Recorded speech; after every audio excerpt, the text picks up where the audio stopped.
నమస్తే. ఇన్నాళ్ళు నన్ను సపోర్ట్ చేస్తూ, ఎంకరేజ్ చేస్తూ మీ ప్రేమని నాకు అందిస్తున్న ప్రతి ఒక్కరికి కృతజ్ఞతలు.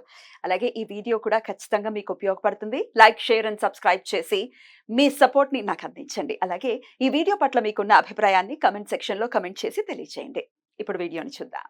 నమస్తే. Welcome to our channel. నేను పద్మిని. ప్రస్తుతం మనతో పాటు ప్రముఖ ఆధ్యాత్మికవేత్త, జ్యోతిష పండితులు, హస్త సాముద్రిక నిపుణులు, న్యూమరాలజిస్ట్, దుర్గా ఉపాసకురాలు శ్రీమతి పద్మశ్రీ గారు మనతో పాటు ఉన్నారు. మాట్లాడదాం. నమస్కారం అండి. నమస్తే అమ్మా. దిష్టి అనేది సర్వసాధారణమే. అందరికీ దిష్టి తగులుతుంది.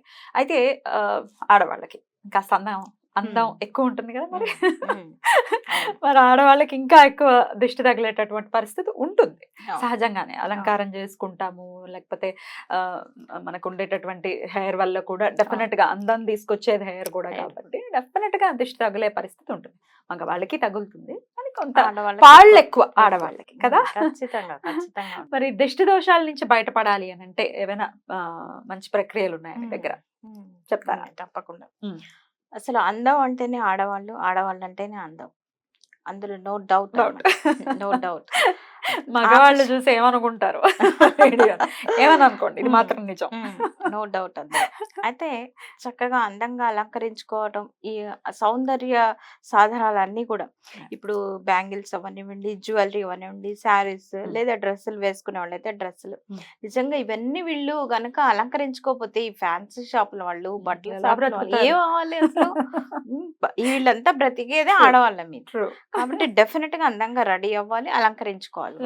కానీ ఇక్కడ వచ్చిన సమస్య ఏంటంటే చక్కగా రెడీ అవుతాం, బయటికి వెళ్తాం, బయటికి వెళ్ళినప్పుడు చక్కగా మనల్ని చూడాలని అనుకుంటాం. చూడాలి, ఖచ్చితంగా చూడాలి, కానీ దృష్టి తగలకూడదు. ఎలా మరి చూడాలి కాబట్టి అంత అందంగా రెడీ అయి వెళ్ళాలి, దృష్టి తగలకూడదు. దానికి ఒక చిన్న పరిహారం ఏంటంటే, చక్కగా అందంగా అలంకరించుకుని బయటికి వెళ్ళేటప్పుడు అరికాల్లో కాటుక బొట్టు పెట్టుకోవడం, అలాగే ఇక్కడ చెస్ట్ మీద అంటే కనిపించకుండా లోపల పెట్టుకొని కాటుక బొట్టు పెట్టుకొని చక్కగా బయటకు వెళ్ళి, ఇప్పుడు చూడండి బయటకు వెళ్ళినప్పుడు ఆడవాళ్ళని చూసినంతగా మగవాళ్ళు అబ్జర్వ్ చేయరు. పిన్ టు పిన్ ఆవిడ హెయిర్ స్టైల్ ఎలా ఉంది, బొట్టు ఎలా పెట్టుకుంది, బ్యాంగిల్స్ ఎలా వేసుకుంది, అప్ టు బాటం కూడా ఆడవాళ్ళని అబ్జర్వ్ చేసినంతగా మగవాళ్ళు పాపం చూడరు. నిజంగా ఏమంటారు, గుచ్చి గుచ్చి చూడటం అంటారే, అది మగవాళ్ళ వల్ల సాధ్యం కదా. ఆడవాళ్ళే చూస్తారు గుచ్చి గుచ్చి. ఇది నిజం, యథార్థ వాస్తవం. అయితే చక్కగా నలుగురి దృష్టి ఆటోమేటిక్ గా వీళ్ళ మీద పడుతుంది. పడినప్పుడు కొంచెం ఇంటికి రాగానే బడలికగా అనీజీగా డెఫినెట్ గా ఉంటుంది. ఎందుకంటే నరుడి దృష్టికి నాపరాళ్ళైనా పగులుతాయి అనేది సామెత, అది యథార్థ వాస్తవం కూడా. ఎంతో కొంత లేనిదే మన పెద్దవాళ్ళు అసలు ఇటువంటి నానుడులు బయటికి రావు. అయితే బయటికి వెళ్ళి వచ్చేటప్పుడు శుభ్రంగా కాళ్ళు చేతులు కడుక్కొని ఇంటికి వచ్చేసిన తర్వాత సరే ఆ రోజుకి అది అయిపోతుంది. ఎక్కడికి వెళ్ళొచ్చినా ఫస్ట్ బయటికి వెళ్ళి రాగానే శుభ్రం కాళ్ళు కడుక్కున్న తర్వాతనే లోపలికి రండి.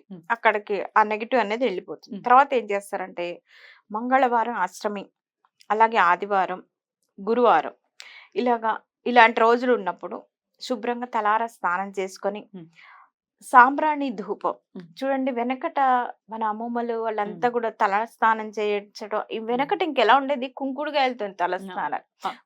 మా అమ్మమ్మ గారు వాళ్ళు తల స్నానం చేస్తే కళ్ళల్లో మంట పుట్టి అసలు విపరీతం భయంకరమైన బాధ ఉండేది. అయినా సరే నిజంగా అప్పుడు చాలా లెంత్ అలా మెయింటైన్ అలా చేశారు కాబట్టి చాలా లెంతీగా థిక్గా జుట్టు ఉండేది.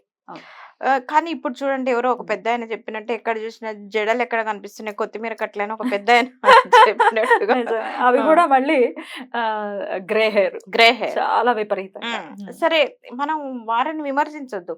ఇప్పుడు ఉన్నటువంటి పొల్యూషన్ కారణం కావచ్చు, లేదా మనం వాడే షాంపూల వల్ల కావచ్చు. సరే, ఇప్పుడు ఏదో ఒకటి, ఇప్పుడు ఉన్న కాలమాన పరిస్థితులను బట్టి మనం వెళ్ళాలి, అంతేగాని మనం ప్రత్యేకంగా అంటే కొద్దిగా సరే. ఇప్పటికీ పురాతన ఆచార వ్యవహారాలు పాటించే వాళ్ళు ఉన్నారు. చక్కగా వారానికి 2 సార్లు తలస్నానం చేయటం, చేసిన తర్వాత సాంబ్రాణి ధూపం వేసుకోవడం, చక్కగా వారానికి 2-3 సార్లు తల నూనె పెట్టుకోవడం, తలకు నూనె, ఇలాంటి మెయింటైన్ చేస్తే ఇప్పటికీ ఉన్నారు కొంతమంది. హెయిర్ లేని వాళ్ళు ఏం లేరు. కాకపోతే ఇప్పుడు వాళ్ళు ఉన్న బిజీ లైఫ్ కానివ్వండి, వాళ్ళు చేసే ప్రొఫెషన్స్ కూడా చూసుకోవాలి. మనం అందరూ జిడ్డుగా నూనె పెట్టుకుంటూ వెళ్తే అన్ని ప్రొఫెషన్ సెట్ అవ్వదు. మన అందరికీ ఇది వీలున్నంత వరకు, వసతి ఉన్నంత వరకు చేసుకుంటే చాలా బాగుంది. అయితే తలస్నానం చేసిన తర్వాత చక్కగా అష్టమి, మంగళవారం, గురువారం ఇలాంటి ఉన్నటువంటి రోజుల్లో అష్టమి ఆదివారం కలిసి వచ్చిన రోజు కనుక తలస్నానం చేసి శుభ్రంగా సాంబ్రాణి వేసుకుని, ఎందుకంటే ఈ దృష్టి అనేది ఆడవాళ్ళకి ఎక్కువ జుట్టులోనే ఉంటుంది అనమాట. ఓకే.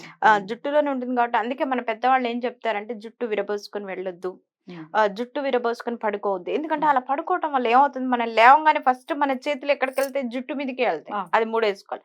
కానీ మనం ఏం చేయాలి, ఫస్ట్ భగవాన్ నామస్మరణ చేసుకోవాలి, 2 అరచేతులు చూసుకోవాలి అని చెప్పేసి చెప్తూ ఉంటాం. కానీ అలా కాకుండా ఫస్ట్ జుట్టు విరబోసుకొని పడుకో, ఫస్ట్ హెయిర్ క్లిప్ పెట్టుకోవడం ఏదో చేస్తుంటాం. కాబట్టి జుట్టు విరబోసుకొని పడుకోవద్దు అని చెప్పేసి చెప్తుంటారు మన పెద్దవాళ్ళు. సరే, ఇప్పుడున్న ఫ్యాషన్ కానివ్వండి, ఇప్పుడున్న నడుగు అందరికీ అది సాధ్యపడకపోవచ్చు, కానీ సాధ్యమైనంత వరకు పాటించి ఆచరిస్తే బాగుంటుంది.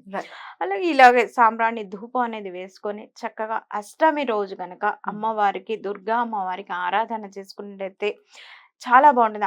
ఈ ఆడవాళ్ళు ఈ ఇప్పుడు ఉన్నటువంటి పరిస్థితుల నుంచి, అంటే ఏదైనా సరే సడన్ గా దృష్టి తగిలి అడ్డం పడటం, ఆడవాళ్ళని ఎక్కువ శాతం చూస్తున్నాం, ఎక్కువగా సిక్ అవడం, అనారోగ్య కారణాలు చూస్తున్నాం. కాబట్టి ఈ బాధ నుంచి విముక్తి కలగాలంటే ఖచ్చితంగా అష్టమి ఆదివారం వచ్చిన రోజుల్లో దుర్గా అష్టోత్తరంతో పూజ చేసుకుని చక్కగా కుంకుమార్చన చేసుకున్నట్టయితే ఇప్పుడు ఉన్నటువంటి ఈ బాధల నుంచి, సమస్యల నుంచి బయటపడటానికి అవకాశం ఎక్కువగా ఉంటుంది.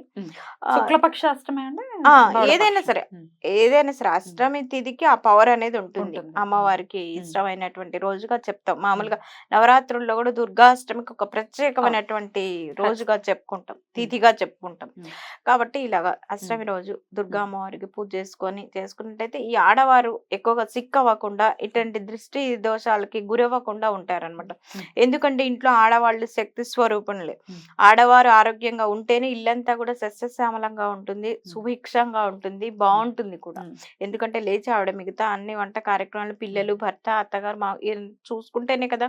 కాబట్టి ఇలా చేసుకుంటూ జుట్లు విరబోసుకోకుండా సాధ్యమైనంత వరకు సాంబ్రాణి ధూపం వేసుకుంటూ ఉన్నట్టయితే చాలా అద్భుతంగా ఉంటుందని చెప్పుకోవచ్చు. రైట్. అయితే దిష్టి తగిలితే ఎలా మరి దాని నుంచి బయటపడాలి అంటే అష్టమి రోజు అని చెప్తూ ఉంటారు కదా, అప్పటికప్పుడు తీసుకునేటటువంటి ప్రక్రియలు ఏమైనా ఉన్నాయా?